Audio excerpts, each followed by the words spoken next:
In this video, I'm going to give a really condensed version of the relevant law to intermediary copyright liability in the United States.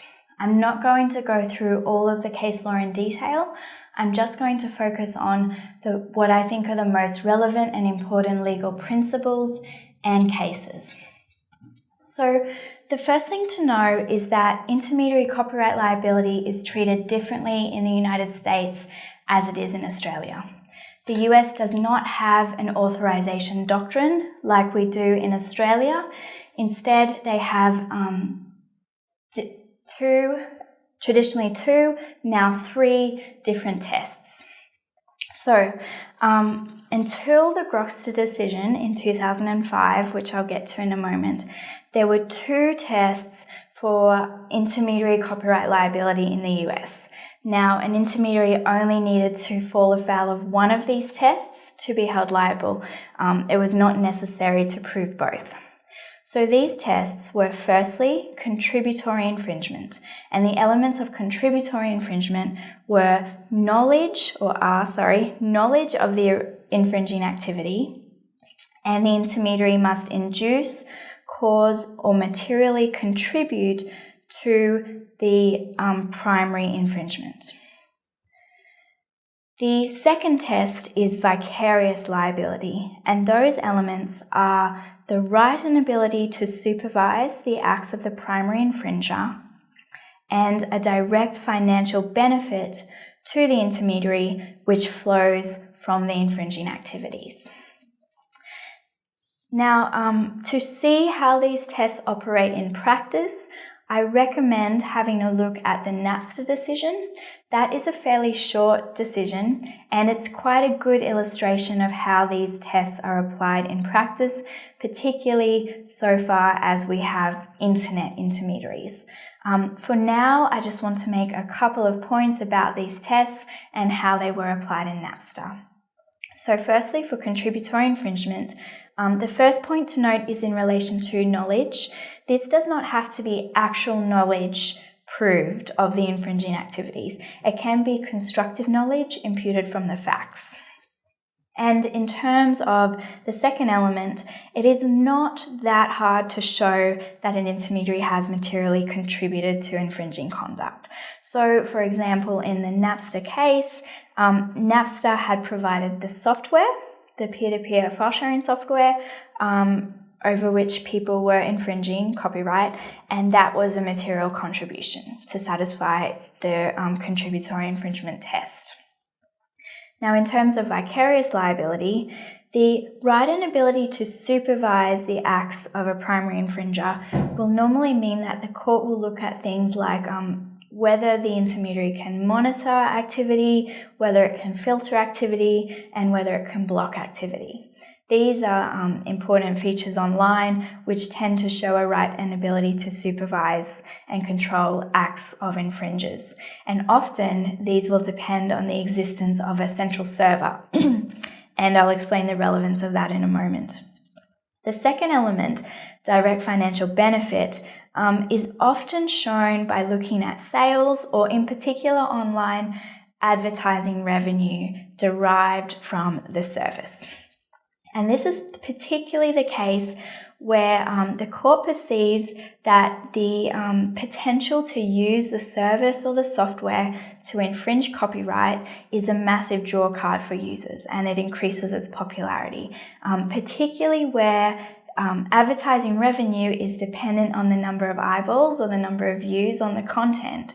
Then the courts will draw a link between that. So infringement equals more users, equals more views, equals more advertising revenue. And the courts will look at that and say, well, this means the intermediary derived a direct financial benefit from the infringement. And that's exactly what happened in the Napster decision. So that's all I want to say about those two tests. Now I want to look at the two most important cases in US intermediary copyright liability law.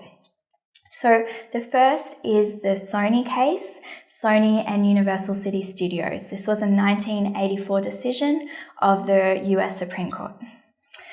So what happened there was Sony had produced the Betamax recorder. So this was essentially a VCR recorder, a video cassette recorder, and people were using this to tape television shows onto tapes and watch them later. And Universal City Studios considered this to be copyright infringement, and they brought a case against Sony for contributory infringement and vicarious liability for essentially manufacturing and distributing this Betamax player, which was the means by which people were copying the television shows. So what the court did in this case is firstly, they looked at the acts of alleged primary infringement. And this is an important point, right? Because you cannot have secondary infringement. You cannot have an intermediary being responsible for the infringement of users without acts of primary infringement. So it's really important to establish those acts of primary infringement first. And the court looked at these acts that people were doing, copying or recording television programs onto tapes. And the court said, this is not always infringement. In fact, it's normally not infringement. We consider this to be a fair use under US copyright law. It is what they call time shifting. So they said where people are simply taping a program to watch it later at a time more convenient to them, that is simply an exercise of their autonomy as a consumer to view that program later. And so long as they're not keeping those tapes and librarying them, so long as they tape over those tapes to watch another program later, then this is just a fair use. There's no infringement. They're just watching the show that was freely available to them on TV anyway at a later time. And back when this decision was made, it was not unusual for people to tape over the tapes. In fact, that was more common practice because tapes were expensive. So people were not going to buy lots and lots of tapes and library them, at least so the court considered. So they said most of these acts are actually fair use and not infringing. And so then in terms of Sony's role, they said that we are not going to find an intermediary liable for producing a technology that has both some infringing uses but substantial non-infringing uses as well. Where a technology is capable of substantial non-infringing uses, we are not going to impede that technology with copyright law. So what they actually said was the sale of copyright equipment, like the sale of other articles of commerce, does not constitute contributory infringement if the product is widely used for legitimate, unobjectionable purposes. Indeed, it need merely be capable of substantial non-infringing uses. And on this basis, they found that Sony was not liable. Now, this became known as the Sony rule, or the substantial non-infringing uses rule, and it has been tremendously important in the United States, particularly for the development of technology and for enabling technology developers to innovate. So it meant that developers could innovate and create new products and services that without the fear of liability, even if they knew that their service might be used for infringement, so long as there was substantial non-infringing uses, then they could go ahead and create and innovate without the fear of legal liability. So the Sony rule has been incredibly important in the American tech industry. So what happened following that case? And I'm going to jump ahead now to Napster and Gloucester and peer-to-peer file sharing services. And the next big case I'm going to talk about is the Gloucester decision. So we had Sony in 1984 establish the Sony rule. Then we had Napster, the Napster decision, and the court in Napster held that the Sony rule applied to contributory infringement, but not vicarious liability. So the crux of vicarious liability is this right and ability to supervise and control. Now, because in Sony, the Betamax player was a static technology, once it was put out and sold, Sony had no control over how it was used. There was also no vicarious liability. And the court in Napster said, well, even if the Sony rule applies to contributory infringement, if there is a central server for peer-to-peer file sharing software through which the intermediary can exercise control, then they might still be liable for vicarious liability.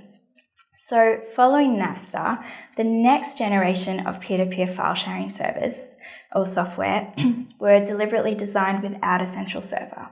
And the intention was that they would not be liable for contributory infringement because of the Sony rule, because peer-to-peer file sharing is capable of substantial non-infringing uses as well as infringing uses. People can use the software to share all sorts of things and to communicate in ways that are non-infringing. And then there would also not be vicarious liability because there was no central server through which to exercise the right and ability to supervise.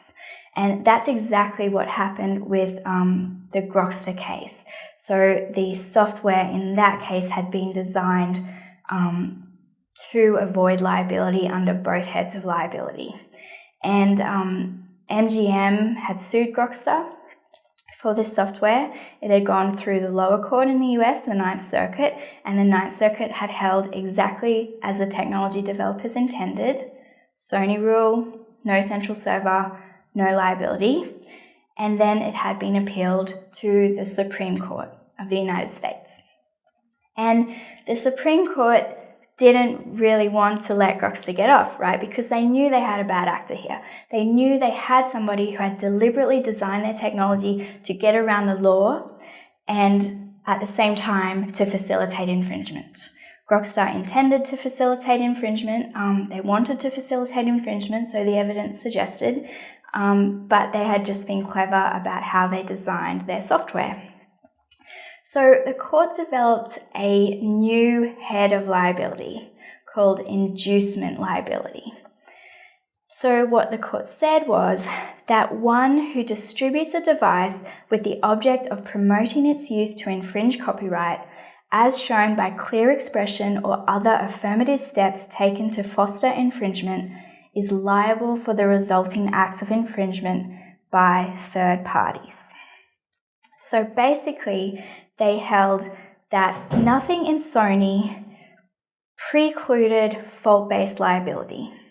Nothing in the Sony rule prevents us from finding liability for intentional conduct where the intermediary intended to promote infringement. And they said that this rule they developed, the inducement rule, premises liability on purposeful, culpable expression and conduct, and therefore does not undermine the Sony rule. So now we have this new head of liability. We have contributory infringement, vicarious liability, and inducement, which is based on purposeful, culpable conduct and basically an intent to promote infringement. And the court found evidence of intent to promote infringement in Gloucester because Gloucester had done a range of things to implicate itself under this rule. So it had deliberately targeted those users of Napster that had nowhere to go once Napster was shut down. There was a whole bunch of users that really wanted to use file sharing software to share copyrighted files, and Gloucester targeted them. Once Napster shut down, they assisted users in downloading copyrighted content. They put out lists of the most popular content, most of which was copyrighted content. There were a bunch of internal memos and emails evidencing their intent to promote infringement. And there was also the issue of financial benefit and advertising revenue. So there was a whole bunch of evidence that Gloucester had intentionally sought to promote infringement, and the court relied on that in finding that Gloucester was liable. So that is now the state of the law in the US, that as well as under the traditional heads of liability, an intermediary can be found liable for purposeful intent, for promoting infringement as well, under the inducement rule.